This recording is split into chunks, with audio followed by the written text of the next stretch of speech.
The Bible అన్నటువంటిది Greek పదము, అంటే పుస్తకం అని అర్థం.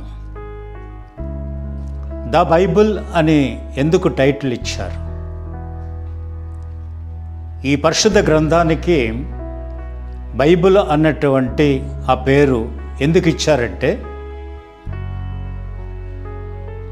ప్రపంచంలో ఎన్నో పుస్తకాలు ఉన్నాయి, కానీ ఇదే నిజమైనటువంటి మనిషికి చక్కనైనటువంటి జీవితాన్ని అందించేటటువంటి, మనస్సును పదిలముగా ఉంచి దేవుని వైపు త్రిప్పేటటువంటి దివ్య వాక్కు ఈ పుస్తకంలో ఉంది.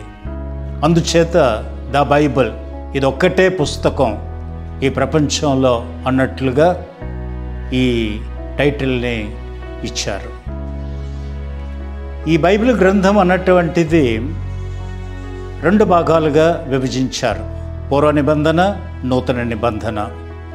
పూర్వ నిబంధనలో మనకు 46 పుస్తకాలు ఉండగా, నూతన నిబంధనలో మనకు 27 పుస్తకాలు ఉంటాయి. బైబిలు మొట్టమొదట హీబ్రూ భాషలో వ్రాయబడి ఉన్నది. ఆ తర్వాత కాలంలో గ్రీకు భాషలో కూడాను, ముఖ్యముగా నూతన నిబంధన 1-2 తప్పితే మిగిలినవన్నీ కూడాను గ్రీకు భాషలోను వ్రాసినటువంటివే. అందుచేత హీబ్రూ, గ్రీకు 2 భాషల్లో కూడాను రాసినటువంటి గ్రంథము ఈ మొత్తం బైబిల్ గ్రంథము. దీనిని మనం పరిశుద్ధ గ్రంథంగా భావిస్తూ ఉన్నాము. ఎందుకంటే ఈ గ్రంథాన్ని వ్రాయక ముందు అటు పూర్వ నిబంధనలో కానీ ఇటు నూతన నిబంధనలో కానీ ముందు ప్రజలు జీవించారు. ఆ విశ్వాసములోని, దేవుని యొక్క ప్రేమలోని ఆయా ప్రవక్తలు, నాయకులు, రాజులు, న్యాయాధిపతులు, ఇటువంటి వారి ద్వారా దేవుడు తన యొక్క ఉనికిని, తన యొక్క వాక్కును వినిపించాడు, ప్రజలకు తెలియపరిచాడు.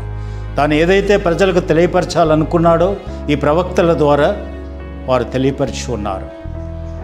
కనుక ప్రజలు ముందు జీవించారు. ఆ జీవించినటువంటి జీవ వాక్యే ఈనాడు మనం పరిశుద్ధ గ్రంథంలో చూస్తూ ఉన్నాం. అనేక మంది బైబిల్ గ్రంథకర్తలు పవిత్రాత్మిక ప్రేరణతో ఆ జీవించినటువంటి జీవవాక్కును ప్రజలందరికీ కూడాను, ప్రపంచమంతటా కూడాను అందించాలనే ఉద్దేశంతో దానిని రాసి ఉన్నారు.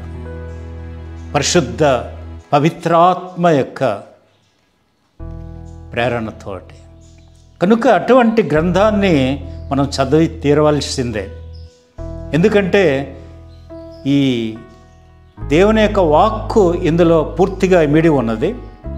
వారు జీవించి ఇది మంచిది, ఇది జీవితానికి కావలసినటువంటిది, నిజమైనటువంటి జీవితం జీవించాలంటే ఈ వాక్కు ఉండాలి అన్నటువంటి ఉద్దేశంతో గ్రంథకర్తలు పవిత్రాత్మ ప్రేరణతో ఈ గ్రంథాన్ని వ్రాశారు. మరి అటువంటి గ్రంథాన్ని మనం ఊరికనే విడిచిపెట్టకూడదు. కనీసం జీవితంలో ఒక్కసారైనా సరే అది చదివి తీరాలి.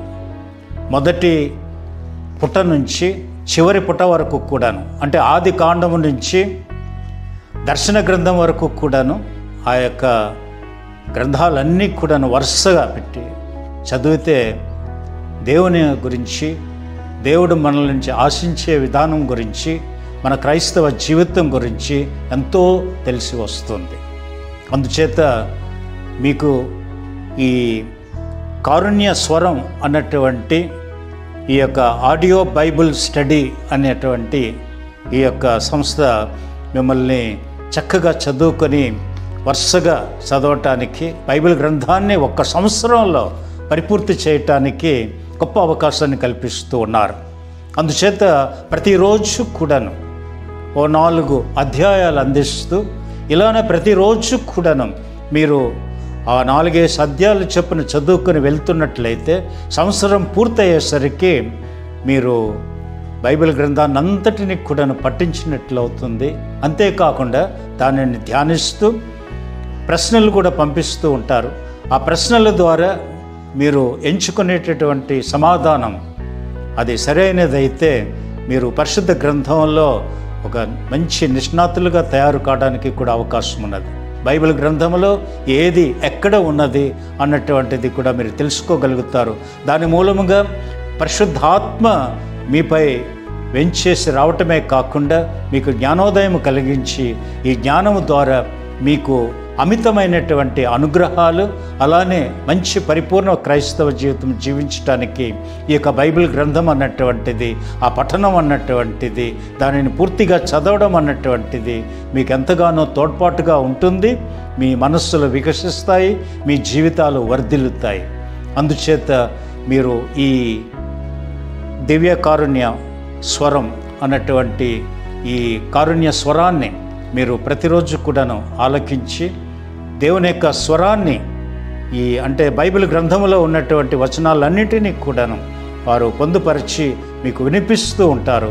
దానిని మీరు అనుసరించడం, అలానే మీరు స్వయంగా కూడాను బైబిల్ గ్రంథాన్ని తెరచి 4 అధ్యాయాలు చొప్పున ప్రతిరోజు చదువుకుంటున్నట్లయితే మీకు ఎంతో సంతృప్తి కలుగుతుంది ఆ బైబిల్ గ్రంథాన్ని పూర్తి చేసినప్పుడు. అందుచేత ఈ విషయాన్ని మీరు మనసులో పెట్టుకొని తప్పకుండా ఇది ప్రతిరోజు కూడాను, ఏ రోజు కూడా విడిచిపెట్టకుండా ఈ యొక్క 4 అధ్యాయాలు చొప్పున ప్రతిరోజు కూడా మీరు ధ్యానించినట్లయితే తప్పకుండా మీరు ఒకనాటికి ఈ పరిశుద్ధ గ్రంథాన్ని పరిపూర్తిగా చదవగలుగుతారు, వింటారు కూడాను. దేవునికి ఆశీస్సులు, శుభాశీస్సులు. దేవుడు మీతో ఉండుగాక.